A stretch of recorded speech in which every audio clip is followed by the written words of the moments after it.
Hey, what is going on, guys? Today we're going to be doing an unboxing and install. We're going to be talking about the Hisense 85-inch U8N. So this is replacing a 85 U7H. So this should have a faster processor in it. Hopefully even have some better colors. I'm curious to see things like I have a big triple sliding glass door over here. So I'm curious to see about reflections, how it does with that. So as you can see, I got a big wall right here. It's about 25 feet wide. The room has 12-foot ceilings. So an 85-inch fits really, really well here. So Jacob, if you go ahead and undo those pieces on the end right here. So pop these out, we pinch those. Yeah. And then what'll happen. There's one at the bottom too. Yep. Looks like, yeah. So then this will actually open up. Oh, yeah. And it'll kind of fan out towards you. Yep. Oh, I see it. So what I'm gonna do is I'm gonna slide my end over this way to give you some space. So you're gonna open it up like that. Yeah. Go ahead. All right. I got the. So we should be able to open this up. And I can pull it this way. I got the TV, so. All right, perfect. Man, it's a big old box. It's the same size though, right? Yep, 85-inch. Gotcha. So this is just it's a higher end TV than the U7H series. All right. I'm just gonna go hold the TV. I'm just gonna come your way. I got it. All right, now we'll just push this out of the way. I like how the bigger TVs are making it easier to get that box off. Yeah, that is nice. And we actually did it right. I was wondering about this, if this was gonna be the front, so that's good. Yep. That way we're already lined up. We don't have to swap it around. Let's see what you got over there. So these are gonna be the feet. We're not gonna need these. Right here, so, oh no, that's the base. So that's a pretty huge base. So for those of you guys that want to put this like on a console like this, side here, we got an upgraded remote. Okay, a little bit different. Power cable, I'm gonna use the existing power cable. Just need to make sure it's a 3-prong, and it is, so we're good to go there. And then our hardware screws are here. Just lay those off to the side. Now, one thing that was nice about the U7-8 is it had handles on it, so Oh, is this one? hopefully not? this one does as well. Just makes it really convenient. So we'll find out here in a second. Feel anything? No. Not yet. All right, we'll see.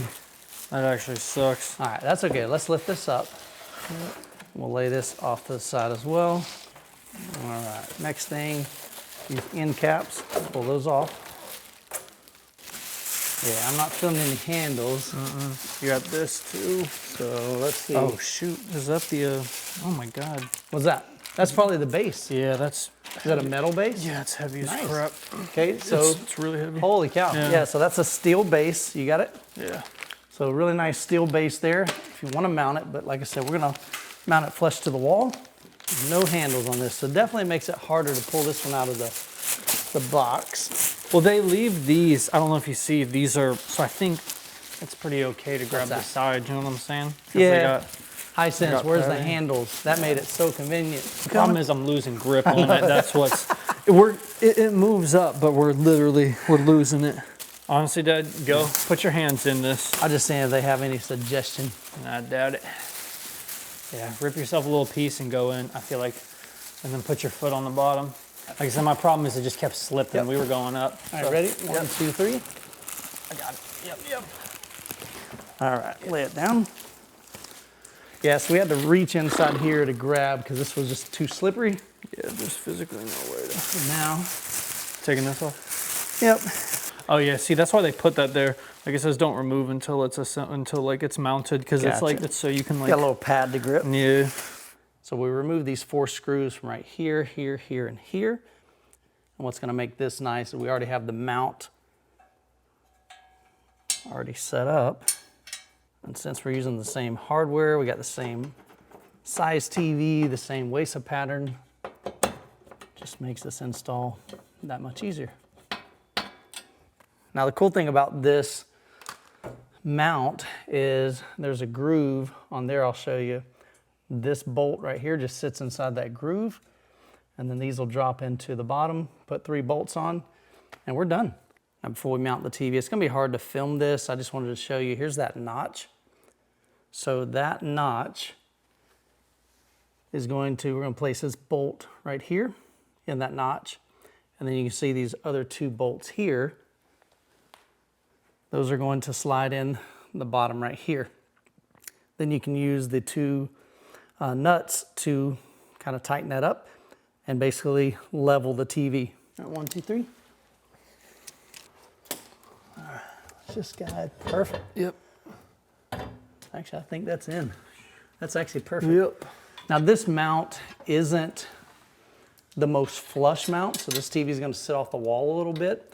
But the good thing is if you need like articulation, if you've got a room where you need to angle it, you need to pull it out from the wall like we're doing here, definitely it'll support really large TVs. I didn't know if I'll eventually get a 100-inch TV in here, so I wanted to make sure no matter what I put on the wall, it would support any TV. Because you undid the bottom 2 first, and it was able to go on a full swivel. So as you can see, the top one is secured, the bottom 2 are not. Yeah. So what I'll do, I'm gonna go get a level, I'll get on a chair, make sure it's level, and then Jacob can tighten them down. All right, Jacob. Need to come down on your end, just a tad. That looks good there. Go ahead and tighten it down.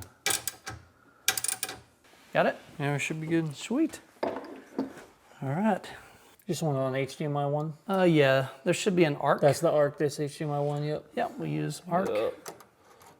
Ooh, this thing barely. Well, think about it, we'll just push it back. Oh, that's right, that's right. And now you should have more. That's true, yeah. Now go ahead and plug it in. Yep, for sure. And while I go through the initial setup, here's a word from our channel sponsor, Arendal Sound. You guys know I love big sound.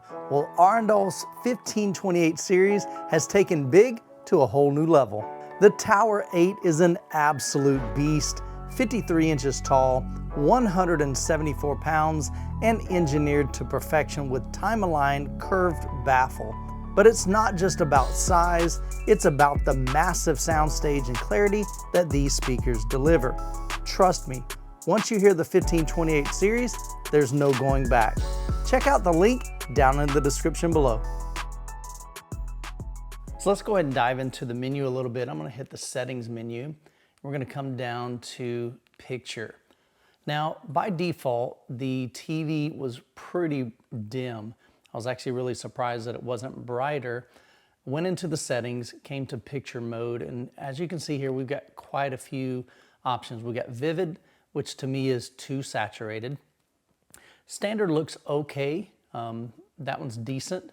Sports, don't really use much, but it defaults to energy savings. Look what just happened to the image. It gets really, really dark. So by default, it's going to be in this energy saving mode. So you'll want to go into the picture mode and change that to something else. Another one that I really like is theater day. Sometimes filmmaker mode gets too dark. As you can see right there, it gets pretty dark. So my preference out of all of these is theater day, maybe theater night. Theater night's gonna get a little bit dimmer. That's because it's assuming that you've got the lights off, you've got the shades down. In this room, I have quite a bit of ambient light due to this 3 glass window on the left of the screen here. So that's the first setting you wanna change. We're also gonna come down here to general.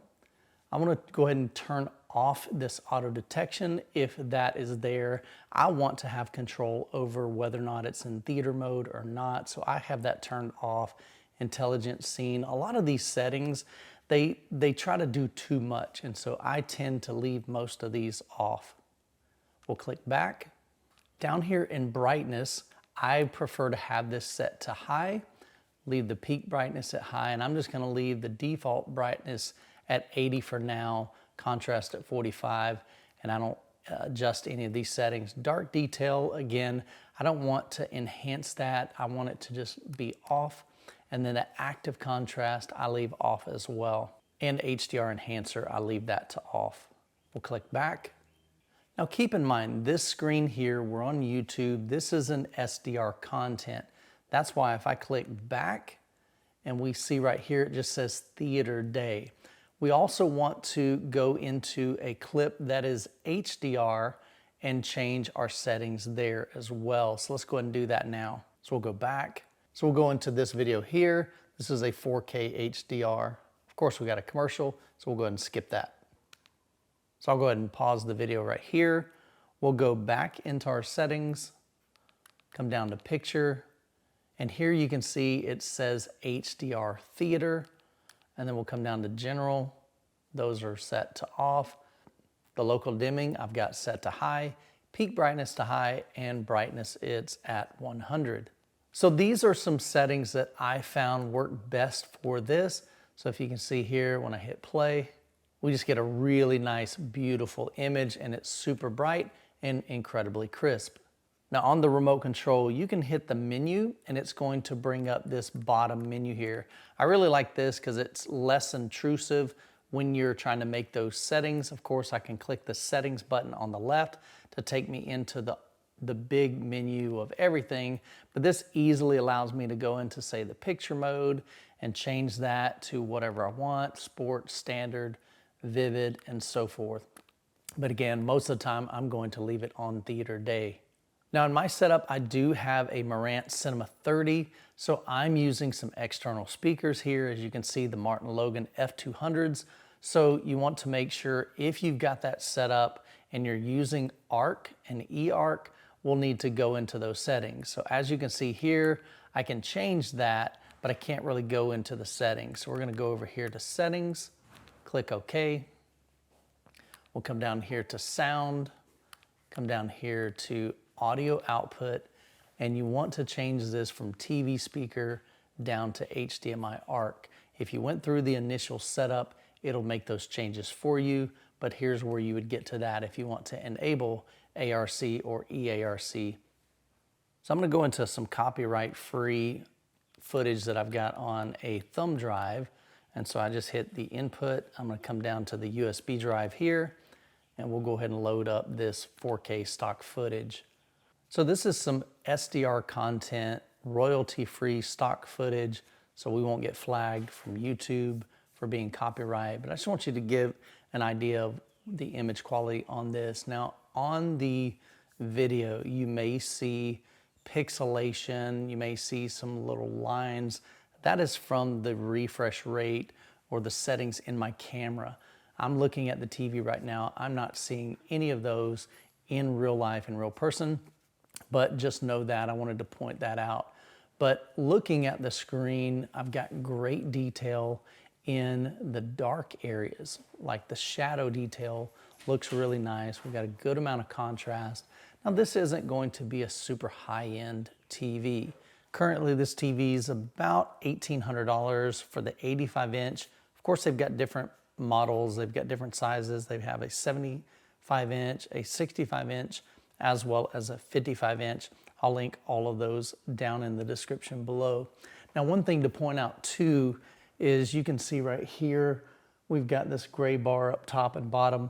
That is actually a result of me not getting the correct aspect ratio when I made this video clip to be able to use in these videos. So I need to go back and redo that.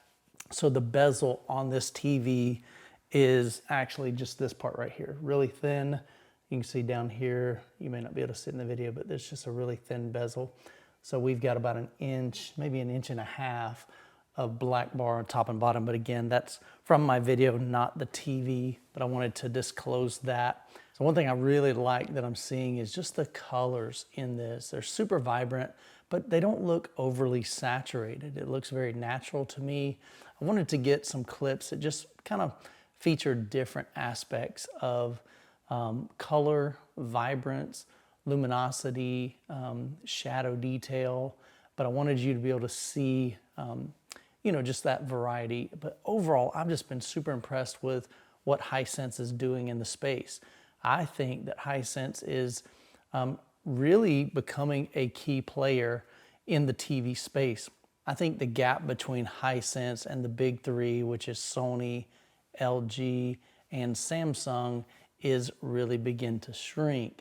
I like what I see in Hisense. I remember being at CES and they had their new models on display, and I was just super impressed. Here we are in unoptimal conditions. We're in this big showroom, big warehouse, this convention center with all these crazy amount of light, and these TVs just looked super remarkable.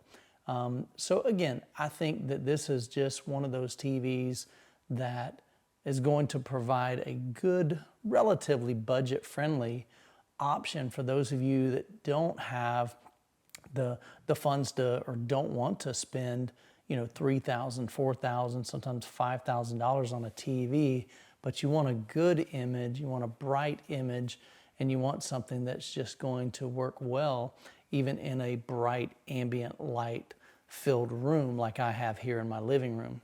So as you can see, I've got a large triple sliding glass door over to the left. So there's a lot of ambient light coming in my room.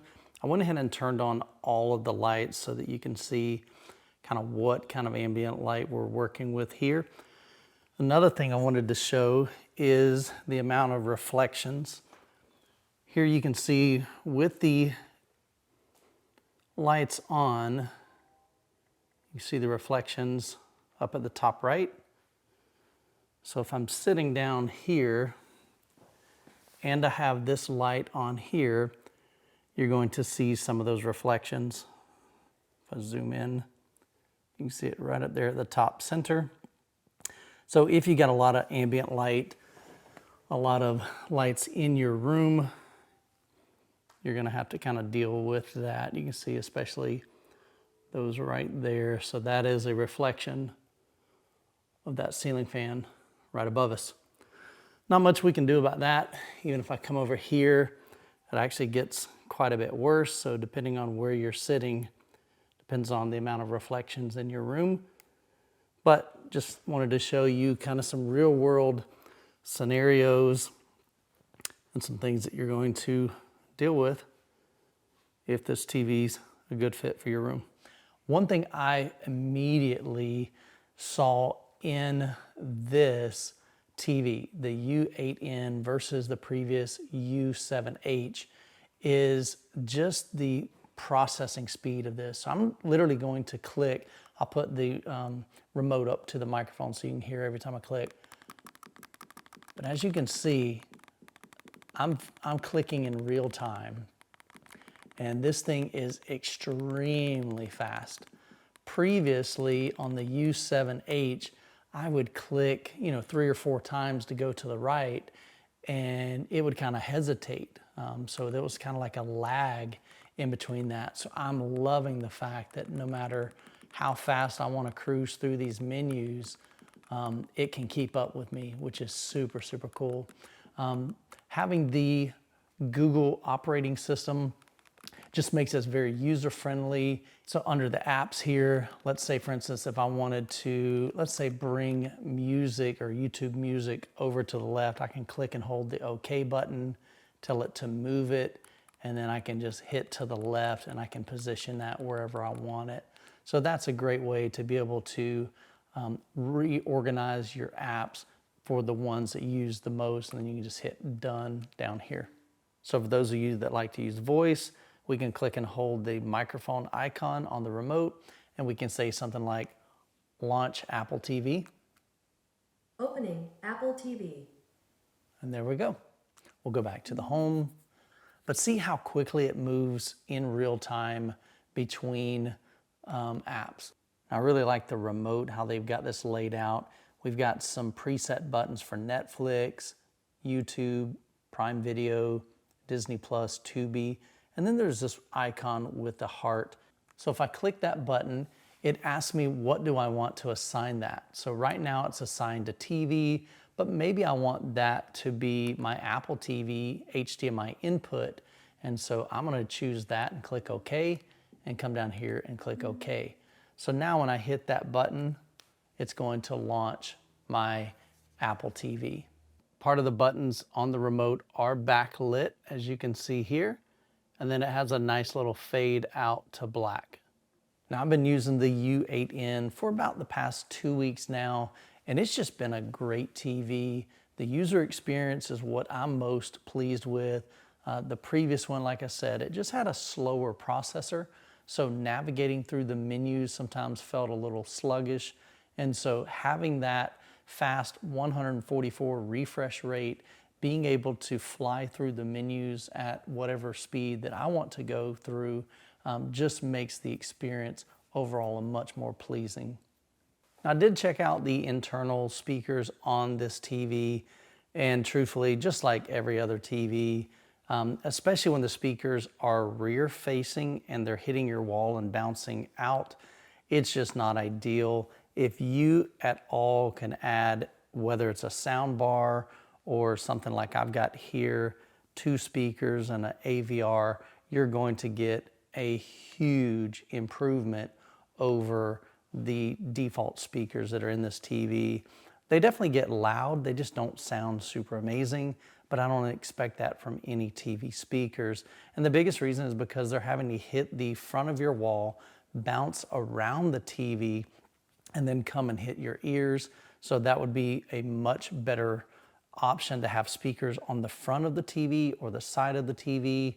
But when you do that, now you lose that really thin bezel around the TV and you lose some of that image, and it just doesn't look as cool, doesn't look as nice and aesthetic in your room.